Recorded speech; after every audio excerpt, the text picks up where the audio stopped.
पिता और बेटा। एक बार एक बेटा अपने पिता से लड़ाई करके गुस्से में घर से बड़बड़ाता हुआ निकला और बस स्टैंड की तरफ जाने लगा।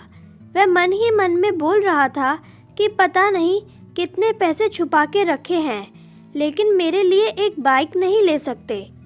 मैं यहाँ से चला जाऊँगा और तब तक नहीं आऊँगा जब तक अपने पैसों से बाइक नहीं खरीद लेता।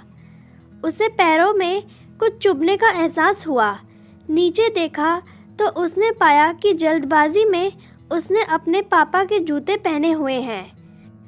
उस जूते में कील उभरी हुई थी जो बार बार उसके पैरों में घाव किए जा रही थी, लेकिन उस समय गुस्सा ज़्यादा था, इसलिए वह आगे बढ़ता चला गया।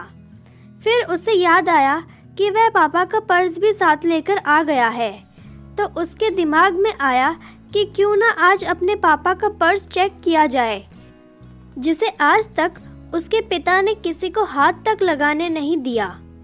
जब उसने अपने पापा के पुराने पर्स को खोला तो उसमें पैसे तो नहीं निकले, लेकिन पैसों की जगह एक डायरी रखी हुई थी। उसने सोचा कि यहाँ पर खजाना छुपा रखा है, ज़रूर इस डायरी में लिखा होगा कि किसे कितने पैसे लेने हैं या फिर किसको कितने पैसे पिताजी ने दिए हैं। भगवान पर भरोसा रखो। लेकिन वह गलत था। जब उसने उस डायरी को खोला तो पहले पन्ने पर वहाँ पर जो लिखा था वह थोड़ा अजीब था।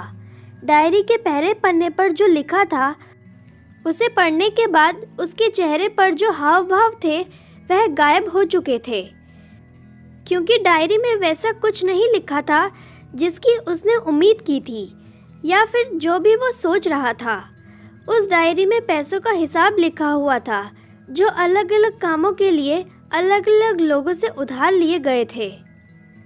उस सूची में कंप्यूटर के लिए पैसे लिखे हुए थे, जो कि इस प्रकार लिखा हुआ था 50,000 बेटे के कंप्यूटर के लिए।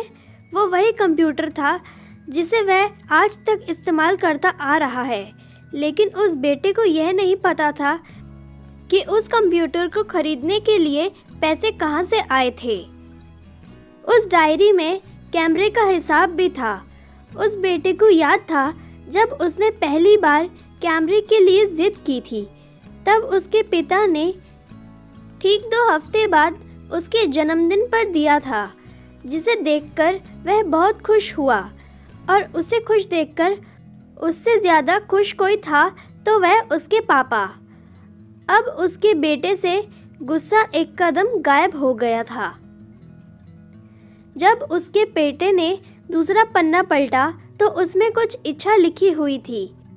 पहली इच्छा जो थी वह थी अच्छे जूते पहनना। ये बात उसके बेटे को कुछ समझ नहीं आई। तभी उसके पैर सड़क पर एक गड्ढे में जा पड़े जिसमें पानी भरा था, जिससे बेटे के पैर गीले हो गए। उसने जूते को पलटकर देखा तो उसने देखा कि जूता जो है वह नीचे से फटा हुआ था। यह देखकर उसे डायरी में लिखी हुई बात समझ आ गई। तभी उसके माँ बाप की बात याद आई। माँ हमेशा यह बोलती थी कि अब तो नए जूते ले लो, लेकिन पिता हमेशा बोलते थे कि नहीं, अभी कुछ दिन और चलेगा ये जूता, कुछ दिन पहले ही तो लिए थे। उसे आज समझ आ रहा था कि कितने दिन और चलेंगे। साथ ही साथ उसे यह भी समझ आ रहा था कि उसके पिता पर्स को क्यों छुपाए रखते थे। तभी उस डायरी को पढ़ते पढ़ते वह बस स्टैंड पहुंचा और एक बेंच पर आकर बैठ गया। और अब उस डायरी का आखिरी पन्ना उसने पलटा तो वहाँ कल की तारीख लिखी हुई थी और नीचे लिखा था 50,000 रुपये बाइक के लिए।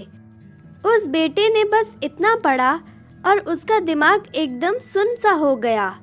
अब उसके मन में कोई गिला शिकवा नहीं बचा था। आंखों से आंसू आ गए। उसे कुछ समझ नहीं आ रहा था कि वह क्यों रो रहा है। अब वह जल्दी से घर जा रहा था। जूते में लगी कील अब तक उसके पैरों में घाव कर चुकी थी। उसने तुरंत उस जूते को खोला और फेंक दिया। अब वह नंगे पैर ही दौड़े जा रहा था और घर पहुंचा। लेकिन उसके पिता उसे घर पर नहीं मिले। उसे समझ आ गया था कि उसके पिता कहाँ गए होंगे। वह सीधा बाजार की ओर भागा और पता नहीं उसमें इतनी ताकत कहाँ से आ गई थी कि वह भागते हुए थक नहीं रहा था। वह उस बाइक वाले की दुकान पर पहुंचा। उसके पिता वहीं थे। उसने अपने पिता को दौड़कर गले लगा लिया। उसके आंखों से आंसू रुकने का नाम नहीं ले रहे थे। उसके पिता समझ नहीं पा रहे थे कि क्या हो रहा है। उसने पिता से कहा कि पापा, मुझे मोटर बाइक नहीं चाहिए, आप अपने लिए जूते ले लीजिए। अब आज से मैं जो कुछ भी करूँगा वो अपने दम पर करूँगा, अपनी मेहनत से करूँगा। उसने खुद से कहा कि मैं सफलता पाना चाहता हूँ। दोस्तों, हमेशा अपने माता पिता का आदर करें, और वो भी यदि किसी चीज़ के लिए मना करें तो आप उनकी मजबूरी को समझिए। फूल कभी दो बार नहीं खिलते, जन्म कभी दो बार नहीं मिलते। मिलने को तो 1000 लोग मिलते हैं, लेकिन हज़ारों गलती माफ़ करने वाले माँ बाप नहीं मिलते। उम्मीद करती हूँ आपको ये कहानी पसंद आई होगी।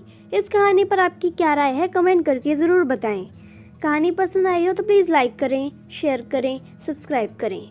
वीडियो देखने के लिए, कहानी सुनने के लिए आपका बहुत बहुत धन्यवाद।